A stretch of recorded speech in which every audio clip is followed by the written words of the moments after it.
Ya, selamat datang di Tabara. Ini dia Tabara Restoran Arab, di mana tempat recommended banget untuk kamu berbuka puasa bersama keluarga, menyajikan makanan khas Arab di sini. Tabara Abu Zubair.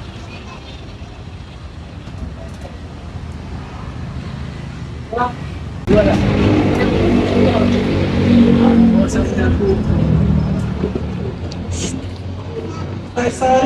Assalamualaikum. Apa ada di atas?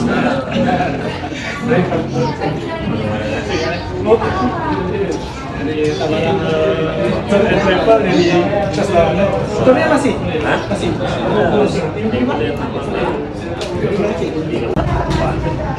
Bu, fotoin bu sama saya. Oke, kita cobain ini dia nih, khasnya di restoran Tabara, restoran Arab ini, nasi biryani. Saya sih milihnya lauknya ayam ya, karena saya suka ayam. Selain ayam juga ada udang, juga ada kambing. Nah, buat kamu yang gak suka dengan daging kambing atau udang, bisa pilih ayam. Ini yang paling standar nasi biryani. Bila panas mantan. Oke, kita cobain ya. Bila panas Bismillahirrahmanirrahim.